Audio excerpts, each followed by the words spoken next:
how do you screen for ideas? And I mean, you mentioned cloning as one of the ways, 13 Fs.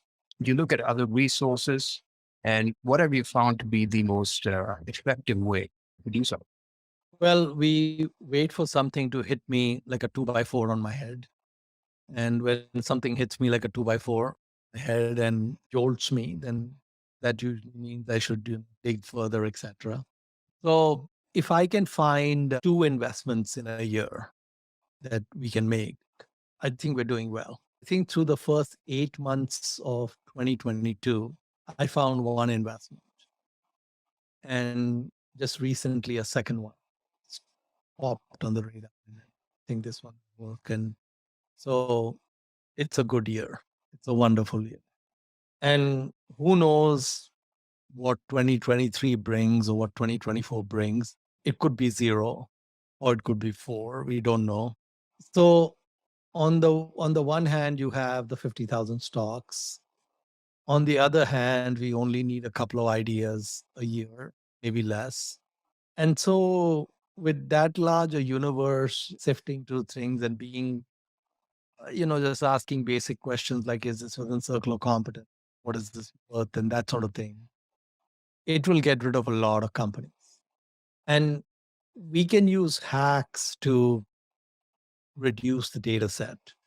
One hack you could use is, for example, if you limit yourself to only buying businesses that have a write up on Value Investors Club, for example, because that's a very well curated site. It's difficult to become a member. You have to keep submitting a couple of ideas a year that are decent to keep your membership, etc. So the average idea on Investors Club is better than throwing darts at a board and picking an average stock to research. So if you use the Value Investors Club as a starting point to doing research, it trims down the data set quite a bit.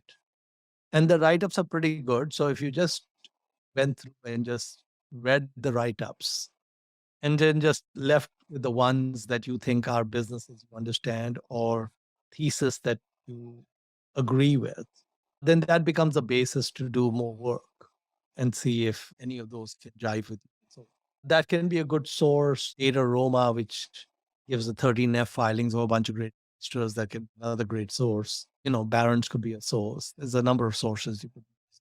Through that mix of things, trim them down. I made my first trip to Turkey in 2018 because the currency was very unstable. Everyone and their brother was leaving the country en masse, and the markets optically looked really cheap. So I had a good friend in Turkey, and I just said, "Listen, can we just go and visit every business in your portfolio?"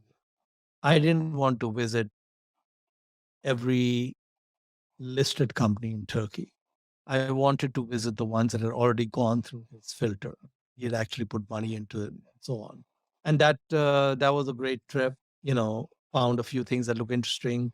And then the following year, I made another visit in 2019. That's when we visited Resas, 3% liquidation value and so on. So I think that there can be a number of different ways in which you can create the the research list, if you will.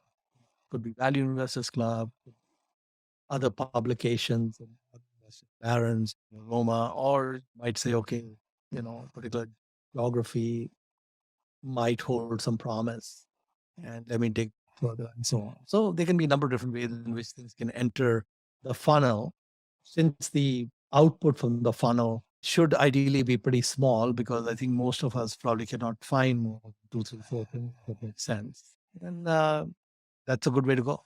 Sure. And when you look at your investment process, are you working at multiple ideas at once? Are you just working on one investment at a time? And do you read industry journals, transcripts, annual reports, all of those? How do you go about aggregating data, I guess, and then attacking these investments? Is it one at a time or simultaneously? Well, like for example, this is a good time right now because a lot of my energy is focused on one particular company, right?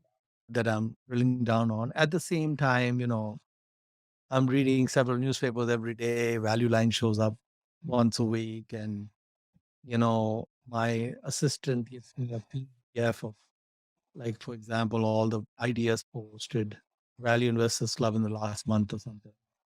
And so that's so it's a mix. I would say that at this point, probably 80-90% of available horsepower is being directed to one business.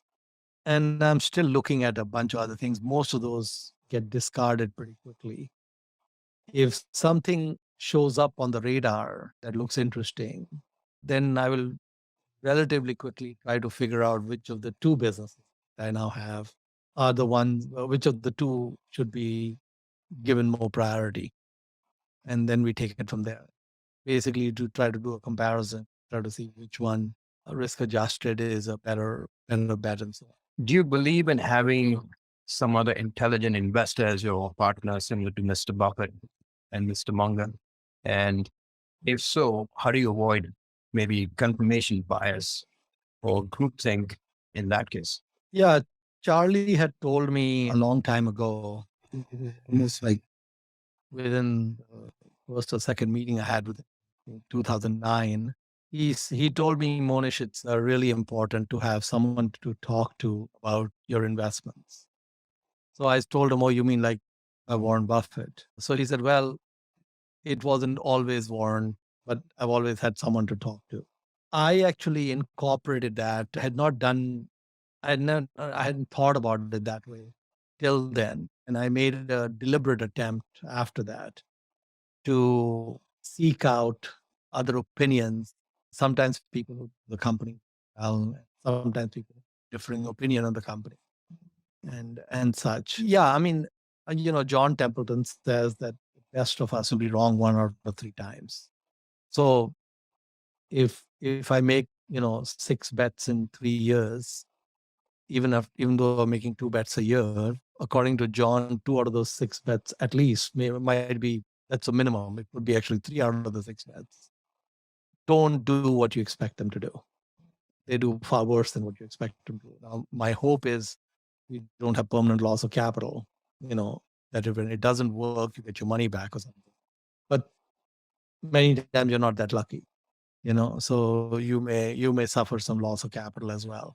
And so that's just par for the course. Even when I look at Warren Buffett's investments, and if you were to look at like his, let's say, 70 or 80 acquisitions that he's did at Berkshire, easily more than a third of those have not worked.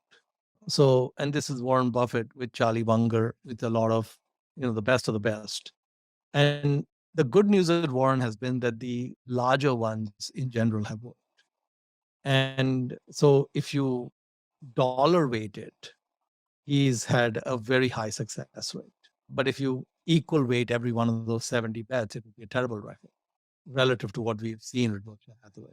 Like, they made a large number of investment in furniture retailers. I think every single one of them except Nebraska Furniture Mart never worked. Lots of investments in jewelry retailers.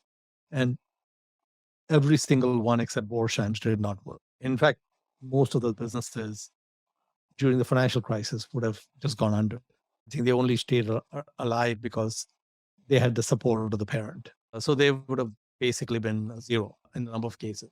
I think that, yeah, it's important. Anything that you can do to bring the error rate down.